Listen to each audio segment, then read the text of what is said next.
Thank you for joining us on the news update on Ayimba TV. I am Mary Ihejirika.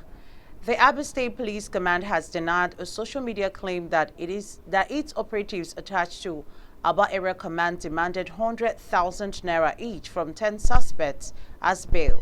This was disclosed in a statement made available to our correspondent by Abia State Police Public Relations Officer ASP Maureen Chinaka. The statement revealed that the complainant in the viral social media post is one Samuel Okoye, who came to secure the bail of 3 suspects and has refused to honor police invitation after the extortion claim. The command has since invited Mr. Samuel Okoye, but he has refused to honor the invitation, stating that his allegations were made in anger against the IPO and that he has decided to let go.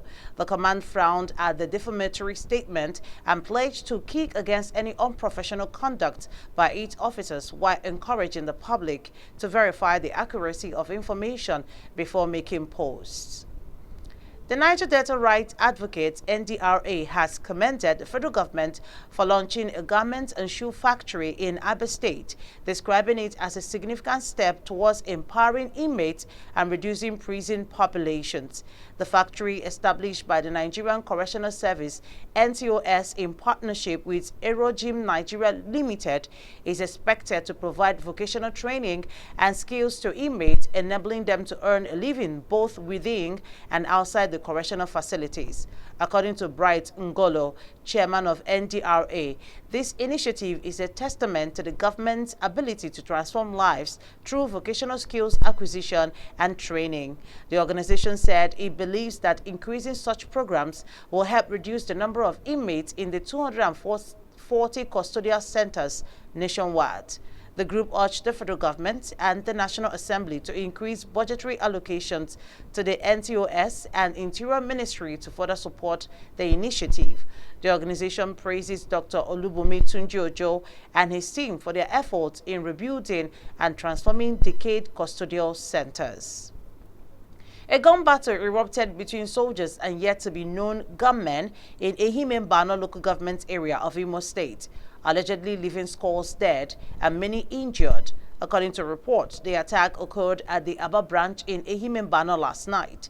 A source from the area revealed that some known state actors attacked and killed soldiers in the area, adding that the whole place was set ablaze as troops have not taken over nearby communities. Following the incident, residents fled in panic amid constant shootings that filled the air, creating a climate of fear and uncertainty. However, as of the time of filing this report, the Nigerian Army and the police are yet to comment on the development. This comes days after the House of Senator Frank Ibezim, an ex-lawmaker who represented Okigwe Senatorial Zone in the 9th Assembly and the National Open University Center in Ezoke, Nsu, Ehime-Mbano local government area, were set ablaze. The incident drew condemnation from the police command in Imo State.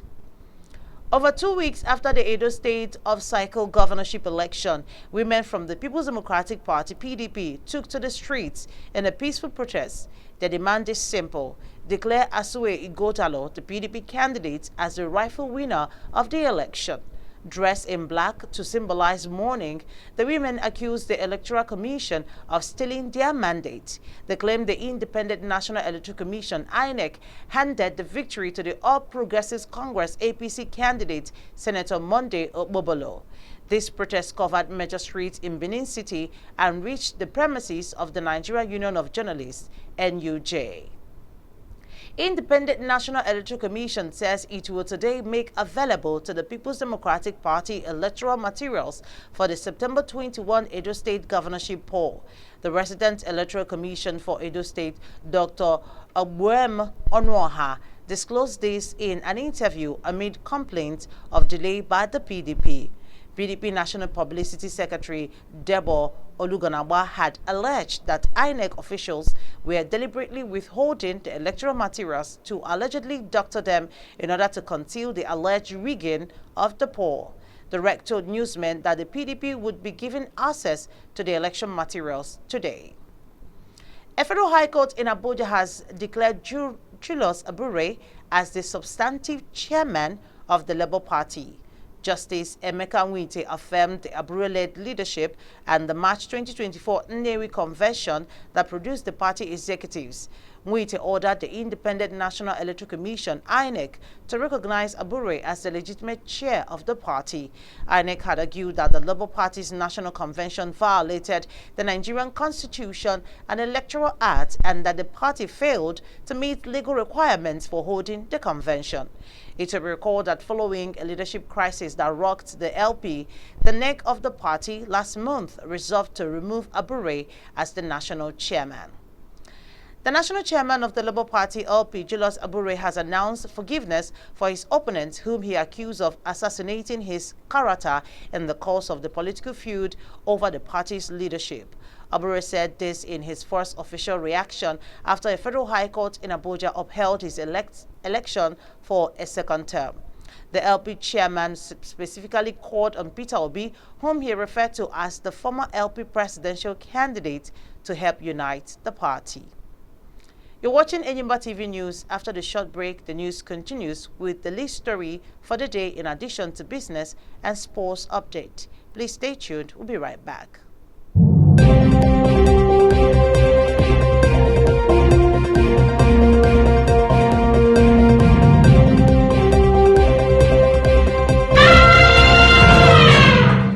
Welcome back and thank you for staying tuned. Rivers State Governor Siminalaye Fubara has inaugurated a judicial commission of inquiry to investigate the arson, killings and destruction of property at various local government council secretariats in the state. He inaugurated the 7-member commission at the executive chambers of the government house in Port Harcourt. The commission that has 1 month to conclude its assignment.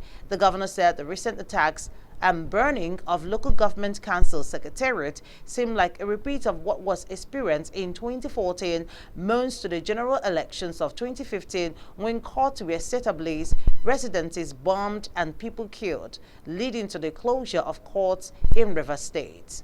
Major oil marketers are to begin the direct purchase of premium motor spirit, popularly called petrol, from the Dangote Petroleum Refinery between Thursday and next week as the Nigerian National Petroleum Company Limited pulls out as sole off-taker of the products from the $20 billion plant. Multiple sources from NNPC and the Major Energies Marketers Association of Nigeria confirmed on Tuesday that NNPCL was no longer the sole off-taker of Dangote Petrol, giving room for other players in the downstream to buy products directly from the Dangote refinery. This came as unconfirmed reports stated that the Nigerian Midstream and Downstream Petroleum Regulatory Authority had released new petrol prices which are higher than the current pump prices in various locations nationwide. Meanwhile, oil marketers said the decision of NNPC to stop being the sole off-taker of petrol from the Dangote refinery means that the federal government has systematically stopped subsidy on petrol completely. And on sports, Super Eagles have started their preparations for the 2025 Africa Cup of Nations qualification games against Libya's Mediterranean Knights. The 2013 Africa Cup of Nations champions held their first training session on Tuesday evening with 20 players in attendance. 11 more players have now joined the previous 9 in camp. They are Ballon d'Or nominee Ademola Lookman and Fulham duo of Alexander Iwobi and Calvin Bassey. Nottingham Forest Olaino and Taiwo Awoniyi, William Truss Ekong, Moses Simon, Madoka Okoye, Bruno Onyemachi, Al Hassan Yusuf, and Simi Ajayi are also in camp and were among the players that headed for the first training session.